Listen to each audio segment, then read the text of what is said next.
Students, how are you? तुमचं माझ्या YouTube चॅनलमध्ये स्वागत आहे. कविता आहे 3.1 इफ. ही पोयम आता आपण बघणार आहोत. बघा, इफ ही पोयम लिहिलेली आहे, पोएट आहे रुडयार्ड किपलिंग. हे ब्रिटिश पोएट आहे आणि त्यांचा बर्थ आहे 1865 अँड डेथ आहे 1936. इफचा अर्थ होते जर. Rudyard Kipling was an English journalist. Rudyard Kipling हे जे आपले पोएट आहे ते इंग्लिश जर्नलिस्ट होते. जर्नलिस्ट म्हणजे वार्ताहर, पेपरमध्ये लिहिणारे. शॉर्ट स्टोरी रायटर, त्यांनी छोट्या छोट्या स्टोरी कथा लिहिलेल्या आहे. पोएट, कवी आहे अँड नॉवेलिस्ट आणि कादंबरीकार सुद्धा आहेत. Kipling was one of the most popular writers in the United kingdom. United kingdom या देशामध्ये म्हणजे इंग्लंडमधले ते सगळ्यात पॉप्युलर रायटर आहे, लेखक आहे. इन बोथ प्रोज अँड वर्स. ते प्रोज म्हणजे गद्यात्मक लिहितात आणि वर्स म्हणजे पद्यात्मक, कविता सुद्धा लिहितात आणि कादंबरी सारखे ग्रंथ सुद्धा लिहितात. In the late 19th and early 20th centuries. आणि ते कधी साहित्यिक आहे, कोणत्या काळातले आहे तर 19व्या शतकाच्या शेवटी आणि 20व्या शतकाच्या सुरुवातीला. सेंचुरी म्हणजे शतक.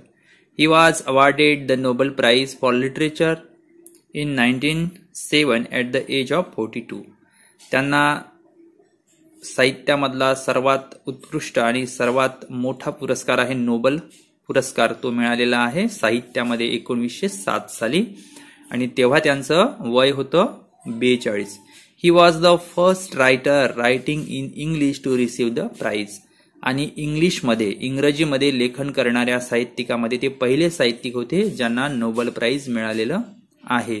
This poem deals with advice given by father to his son. This poem म्हणजे या कवितेमध्ये काय अंतर्भूत आहे तर फादरनं, वडिलानं मुलाला दिलेला सल्ला. एक चांगला सल्ला, एक चांगला उपदेश एका वडिलांना एका मुलाला दिलेला आहे आणि तोच ॲडवाइस या कवितेमध्ये आपल्याला आता पाहायला मिळेल. तर चला आपण आता ह्या कवितेला सुरुवात करूया. If you can keep your head when all about you are losing their and blaming it on you. If you can trust yourself when all men doubt you but make allowance for their doubting too. If you can wait and not be tired by waiting or being lied about, don't deal in lies. Or being hated, don't give way to hating. And yet don't look too good, not talk too wise. If you can dream and not make dreams your master. If you can think and not make thoughts your aim. If you can meet with triumph and jester and treat those to impostor just the same. If you can bear to hear the truth you have spoken, twisted by knaves to make a trap for fools, or watch the things you gave your life to broken, and stoop and build them with worn out tools. आपण पूर्ण कविता reading करून घेऊ.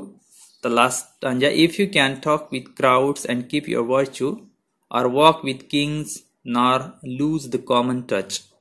If neither foes nor loving friends can hurt you, if all men count with you, but none too much, if you can fill the unforgiving minute with 60 seconds worth of distance run, yours is the earth and everything that's in it, and which is more, you shall be a man, my son. Rudyard Kipling. अशा पद्धतीने आता आपण इथे कवितेचं reading केलेलं आहे. आता आपण कवितेचं translation बघू सोप्या मराठीमध्ये. तर बघा काय म्हणतो poet Rudyard Kipling. If you can, जर, keep your head when all about you are losing their and blaming it on you. कवी म्हणतात इथे की जर तुम्ही तुमचं डोकं शांत ठेवू शकलात. कीप वन्स हेड याचा अर्थ होतो नॉट टू गेट अँग्री. म्हणजे जर तुम्ही तुमचं डोकं शांत ठेवू शकला, जर तुम्ही स्वतःवर संयम ठेवू शकला, स्वतःच्या भावनांवर नियंत्रण ठेवू शकलात. केव्हा नियंत्रण ठेवा असं कवी म्हणतात आपल्याला? वेन, जेव्हा all about you are losing their and blaming it on you. जेव्हा सर्वजण तुमच्यावर रागावतील, सर्वजण तुम्हाला दोष देतील की तू चुकीचं केलेलं आहे, अशा वेळेस तुम्ही त्यांना प्रत्युत्तर देऊ नका किंवा त्यांच्यावर ते रागावले म्हणून रागवू नका. तर त्यावेळेस काय करा, कीप युअर हेड म्हणजे तुमचं डोकं शांत ठेवा. जरी ते तुम्हाला दोष देतील म्हणजे ब्लेम, दोष देणे, तरी सुद्धा तुम्ही त्यांना प्रत्युत्तर देऊ नका, दोष पण देऊ नका. तर काय करा, अशा वेळेला तुम्ही तुमचं डोकं अगदी शांत ठेवा, तुमच्या मनावर संयम ठेवा. If you can trust yourself when all men doubt you. कवी म्हणतो की तुम्ही सर्व व्यक्ती, आजूबाजूचे लोक तुमच्यावर संशय घेतील, डाऊट घेतील, तेव्हा तुम्ही काय करा, स्वतःवर विश्वास ठेवा. म्हणजे उदाहरणार्थ समजा की 10वी मध्ये तू असे किती पर्सेंटेज मिळवणार आहे असा लोकांनी तुमच्यावर डाऊट घेतला, तर अशा वेळेस तुम्हाला त्या डाऊटला खरं मानायचं नाही आहे. तर मी पर्सेंटेज घेऊन दाखवील, चांगल्या गुणांनी पास होईल, असा ट्रस्ट, असा विश्वास स्वतःवर ठेवायचा आहे. म्हणजे म्हणून इथं असं कवी म्हणतात की जेव्हा लोक तुमच्यावर संशय घेतील, तुमच्या क्षमतेवर, तुमच्या शक्तीवर संशय घेतील, तेव्हा तुम्ही स्वतःवर विश्वास ठेवा, ट्रस्ट ठेवा. But make allowance for their doubting too. आणि हो, ते लोक तुमच्यावर डाउटिंग घेतील, तुमच्यावर संशय घेतील, तर याचा अर्थ त्यांच्याकडे दुर्लक्ष करा असं नाही. तर इथे कवी म्हणतात तुम्ही मेक अलाउन्स फॉर म्हणजे त्यांच्या consider what other also have to say about something, म्हणजे दुसरे काय म्हणतील ते सुद्धा ऐकून घ्या. अलाव करा म्हणजे त्यांचं सुद्धा ऐकून घ्या, ते काय डाऊट घेत आहे, कशाबद्दल तुमच्यावर संशय घेत आहे ते स्वीकारा. If you can wait and not be tired by waiting. तुम्हाला वाट पाहता आली पाहिजे. कवी म्हणतात वाट पाहणे म्हणजे संयम ठेवणे. एखादी गोष्ट आहे ती तुम्हाला मिळवायची आहे, तर ते लगेच मिळणार नाही, तर त्यासाठी वेळ जावा लागतो. मग त्यासाठी आपला काय पाहिजे, मनावर संयम पाहिजे. हडबडी करणे, गडबड करणे ही गोष्ट आपण टाळली पाहिजे. And not be tired by waiting. आणि वाट पाहताना आपण थकायला नको. म्हणजे समजा तुम्हाला 10वी मध्ये कमी मार्क्स मिळाले, पण तुम्ही स्वतःवर असा विश्वास ठेवायला पाहिजे की मी 12वीत आणखी चांगला प्रयत्न करीन. पण तोपर्यंत काय करावं लागेल, आपल्याला वेटिंग, वाट पाहावी लागेल, सबुरीनं आणि संयमानं घ्यावं लागेल. Or being lied about, don't deal in lies. Be lied about याचा अर्थ बघा, false thing spoken about oneself by others. Being lied about म्हणजे एखाद्याबद्दल असत्य, खोट्या बातम्या पसरवणे. Don't deal in lies. कवी इथं म्हणतात की जर एखाद्याने तुझ्याबद्दल खोट्या बातम्या पसरवल्या, तुझ्याबद्दल बदनामी केली, तर तू दुसऱ्यांची बदनामी करू नकोस किंवा अशा खोट्या कामात पडू नकोस.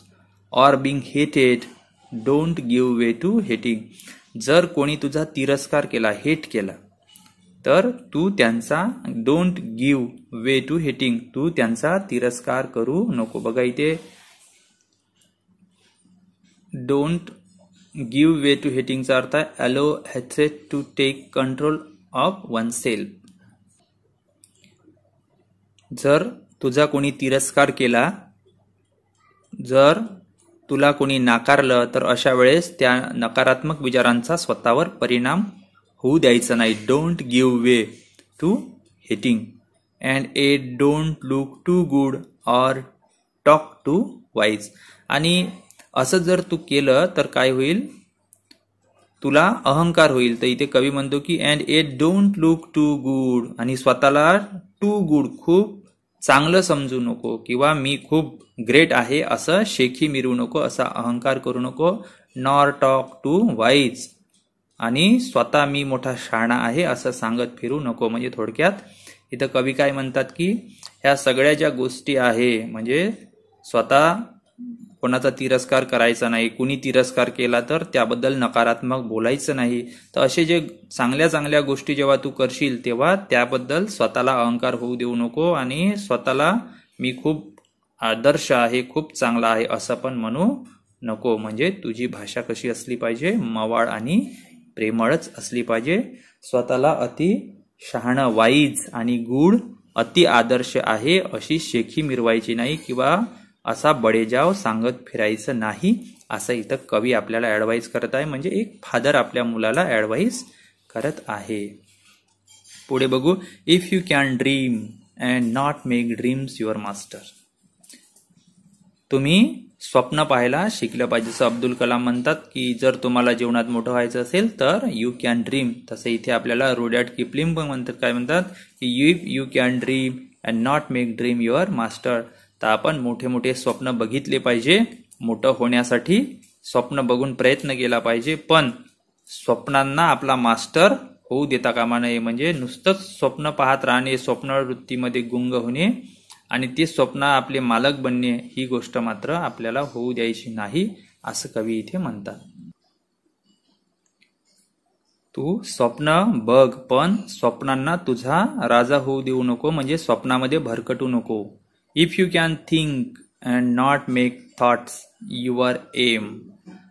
तू चौफेर विचार कर कोणत्याही गोष्टीसाठी, सर्व बाजूंनी विचार कर, पण नॉट मेक थॉट्स, पण विचारांचा गुलाम होऊ नको. विचार हे काही तुझं ध्येय बनवू नको. If you can meet with triumph and disaster. बघा इथे ट्रायम्फचा अर्थ होते विक्ट्री, म्हणजे विजय. If you can meet with triumph and disaster. तुला जीवनामध्ये मिळणार आहे मीठ, मिळणार काय मिळणार, विजय, विक्ट्री. ट्रायम्फ मिळणार अँड डिझास्टर म्हणजे पराभव पण होईल. तुझा जीवनामध्ये पराभव होईल आणि तुला यशही मिळेल. And treat those two impostor just the same. आणि इथे कवी म्हणतात की ह्या दोनही गोष्टीला तू सेम समज. सेम म्हणजे सारखं मान. अँड ट्रीट दोज, दोज म्हणजे कोण, ट्रायम्फ अँड डिझास्टर, विजय आणि पराभव, या दोनही गोष्टीला तू काय कर, सारखं मान. इम्पोस्टरचा अर्थ होते बघा इथे, इम्पोस्टर म्हणजे भोंदू. One who deceive other by pretending to be someone else. कारण काय म्हणते तर हे जे विजय आणि पराभव ह्या दोन भावना अशा आहे की ह्या तुला फसवतील, भोंदू बनवतील आणि तुला त्यांच्या जाळ्यात ओढून घेतील. म्हणून पराभव येवो की विजय हो, आपण दोनही परिस्थितीमध्ये सारखं राहिलं पाहिजे. मनाचा संयम ढळू देऊ नये, मनावर नियंत्रण ठेवावं. म्हणजे काय तर पराभवामध्ये खचून जायचं नाही, घाबरायचं नाही, आणि विजय मिळाला तर खूप अहंकार करायचा नाही. तर दोनही वेळेस मन शांत ठेवायचं. If you can bear to hear the truth you have spoken. If you can bear to hear the truth you have spoken. तू बोललेली गोष्ट, तू केलेली गोष्ट, हे सत्य तू स्वीकारलं पाहिजे. You can bear to hear the truth. आणि कोणत्या गोष्टी तुला सहन कराव्या लागतील, कारण तू कधी कधी ज्या गोष्ट केलेली आहे, बोललेला आहे, त्याचा twisted by knaves to make a trap for fools. लोकांना मूर्ख बनवण्यासाठी हे तू बोललेल्या गोष्टींचा गैरवापर करतील. ट्विस्टेड बाय समवन म्हणजे change the truth a little to gain some advantage. लहानसा फायदा करून घेण्यासाठी किंवा छोट्याशा फायद्यासाठी तू बोललेल्या गोष्टीचा वापर करून काही लोक काय करणार आहे, लोकांना फसवतील, मूर्ख बनवतील. तर अशा गोष्टींना तू सहन करू शकला पाहिजे. अशा गोष्टी तू सहन करण्याची शक्ती ठेवली पाहिजे. Or watch the thing you gave your life to broken. Watch the things you gave your life to broken.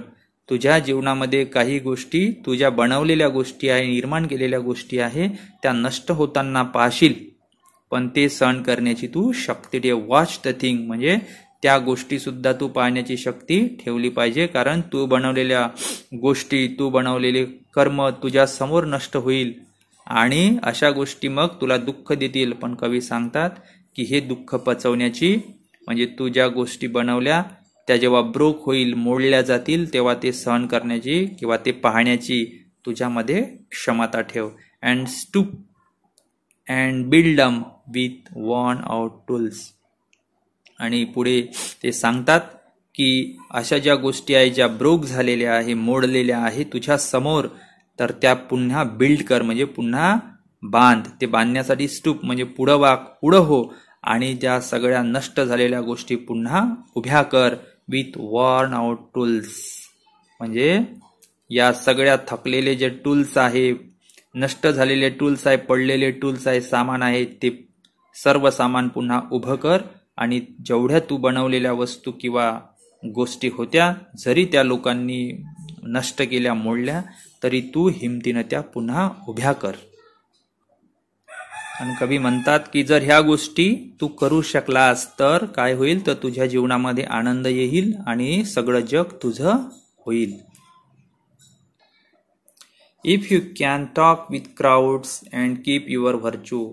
या क्राऊडमध्ये म्हणजे या लोकांच्या गर्दीमध्ये, या समाजामध्ये वावरत असताना तू तुझे व्हर्च्यू म्हणजे मूल्य, चांगले गुण कधीही सोडू नको, तर ते कायम ठेव. म्हणजे चांगल्या गोष्टींवर कायम राहा.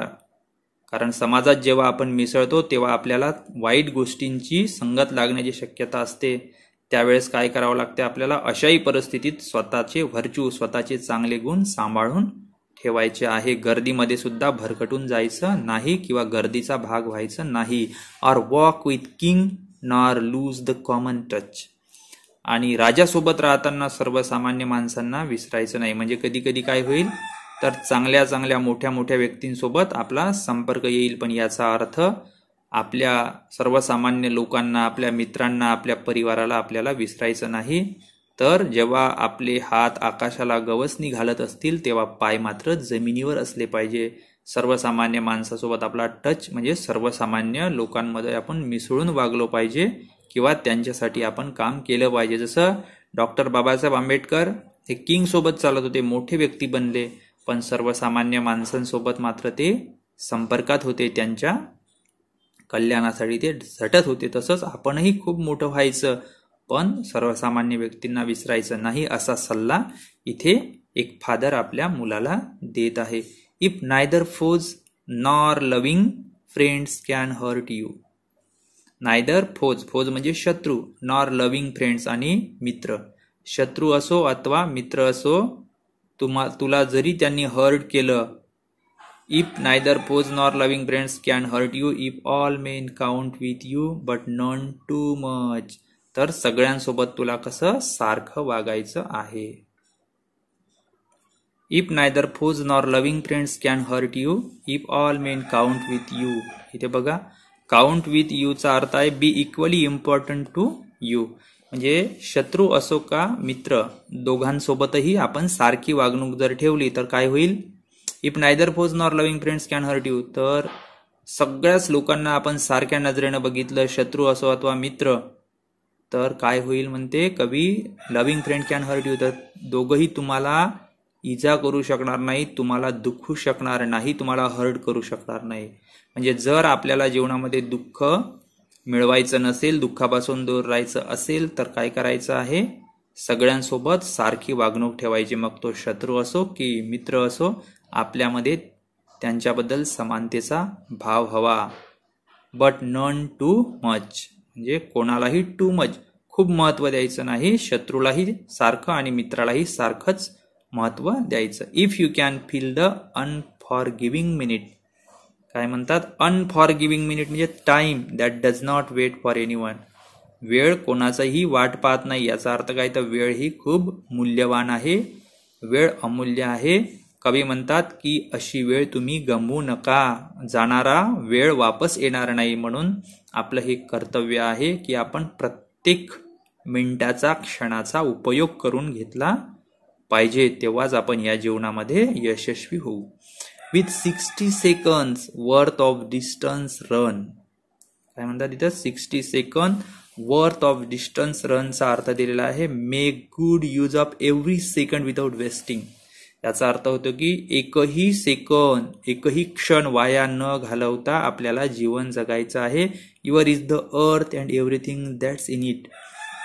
आणि जेव्हा हे सगळं तुम्ही कराल तेव्हा कवी काय म्हणतो, आतापर्यंत आपण ज्या चांगल्या गोष्टी कवीनं सांगितल्या आपल्या करायला, ह्या सगळ्या गोष्टी जर आपण केल्या तर काय होईल, युअर्स इज द अर्थ, तर सगळी पृथ्वी तुमची होईल. म्हणजे सगळी पृथ्वी तुम्ही जिंकाल, म्हणजेच काय, तर तुम्ही जीवनामध्ये यशस्वी व्हाल. And everything that's in it, आणि या पृथ्वीवरच्या कोणत्याही गोष्टीवर तुमचा अधिकार तयार होईल किंवा ही सगळी पृथ्वीच तुमची होऊन जाईल. म्हणजे तुम्ही जीवनामध्ये संपूर्णपणे यशस्वी व्हाल. तुम्हाला शांती मिळेल, आनंद मिळेल आणि तुम्ही एक परिपूर्ण व्यक्ती म्हणून उदयाला याल असं कवी इथे म्हणतात. And which is more you shall be a man my son. आणि जेव्हा ह्या सगळ्या गोष्टी आपण करू, and which is more you shall be a man my son, जेव्हा आपण ह्या सगळ्या गोष्टी करू तर काय होईल म्हणते, बी अ मॅन. याचा अर्थ दिलेला आहे इथे to be a good perfect human being. तर ह्या सगळ्या गोष्टी जर तुम्ही केल्या, म्हणजे कोणाचा राग नाही केला, तिरस्कार नाही केला, तुमचं डोकं शांत ठेवलं, तुमच्या गोष्टीचा लोकांनी गलत वापर केला आणि तरीसुद्धा तुम्ही त्यांच्यावर क्रोधित झाले नाही, आणि हे सगळ्या चांगल्या गोष्टी तुम्ही केल्या, म्हणजे राजासोबत राहिले परंतु सर्वसामान्य माणसांना विसरले नाही, त्यांची परिस्थिती सुधारण्यासाठी प्रयत्न केले, तर काय होईल म्हणजे बी अ मॅन, म्हणजे तुम्ही एक परफेक्ट माणूस व्हाल माय सन. आणि हे सगळं एक फादर, ही कविता फादरनं आपल्या सनला म्हणजे आपल्या मुलाला ॲडवाईस केलेली आहे. आणि फादर काय म्हणतात की आत्तापर्यंत मी जेवढ्या चांगल्या गोष्टी तुला सांगितल्या त्या जर तू पाळल्या तर काय होईल, युअर इज द अर्थ, सगळी पृथ्वीच तुझी होईल आणि या पृथ्वीवरच्या सगळ्या गोष्टीवर तुझा अधिकार राहील, म्हणजे तू जीवनामध्ये यशस्वी होईल. हे असं जर तू वागला तर तुला जीवनामध्ये सगळं काही मिळेल, सुख, समृद्धी, शांती, समाधान सगळं मिळेल. And which is more you shall be a man my son. आणि शेवटी काय होशील तू, तर एक परफेक्ट व्यक्ती, जे माणसाच्या जीवनाचं ध्येय असते की आपण एक परिपूर्ण आणि योग्य असा नागरिक बनावं, तर तू एक परफेक्ट मनुष्य बनशील. म्हणून मी हे सांगितलेल्या गोष्टी ऐक माझ्या मुला, असं फादर या कवितेमध्ये आपल्या सनला म्हणजे मुलाला म्हणतात. बघा इथे लास्टला रुडयार्ड किपलिंग कवीचं नाव दिलेलं आहे. आणि या चित्रामध्ये तुम्ही बघता की खूप सुंदर असं हे चित्र आहे, निसर्गरम्य, आणि इथे फादर वडील आपल्या मुलाला सुंदरशी ॲडवाईस देत आहे. विद्यार्थी मित्रांनो, ही ॲडवाईस केवळ कविता वाचण्यासाठी किंवा या कवितेचे प्रश्न उत्तर लिहावे एवढ्यासाठीच मर्यादित नाही, तर तुम्हाला या कवितेतून एक संदेश आहे कवीचा की आपण सुद्धा आपल्या जीवनामध्ये असंच जीवन जगलं पाहिजे. आपल्याही जीवनामध्ये संकट येईल, आपल्याही जीवनामध्ये लोक आपल्यावर टीका करतील, संशय घेईल, आणि आपल्यालाही आपल्या जीवनामध्ये विजयाचे क्षण येईल, आपण खूप मोठे होऊ. पण या कवितेमध्ये सांगितलेल्या गोष्टी जर आपण पाळल्या तर काय होईल, आपलं जीवन सुद्धा सुखी समृद्धी होईल आणि आपण जीवनामध्ये सक्सेस होऊ. म्हणजे एक चांगला नागरिक होण्यासाठी विद्यार्थी मित्रांनो आपल्याला या कवितेत सांगितलेल्या सगळ्यात चांगल्या गोष्टींचं पालन करायला हवं, तेव्हा कुठे आपण एक चांगला विद्यार्थी, एक चांगला नागरिक होणार आहोत. ठीक आहे, मला आशा आहे तुम्हाला ही कविता समजली असेल. आणि कवितेबद्दल काही शंका असेल तर कमेंट बॉक्समध्ये कमेंट जरूर करा, लाईक करा, आणि माझं यूट्यूब चॅनल सबस्क्राईब जरूर करा. हा व्हिडिओ बघितल्याबद्दल तुमचे खूप खूप धन्यवाद. पुन्हा भेटूया पुढच्या व्हिडिओमध्ये.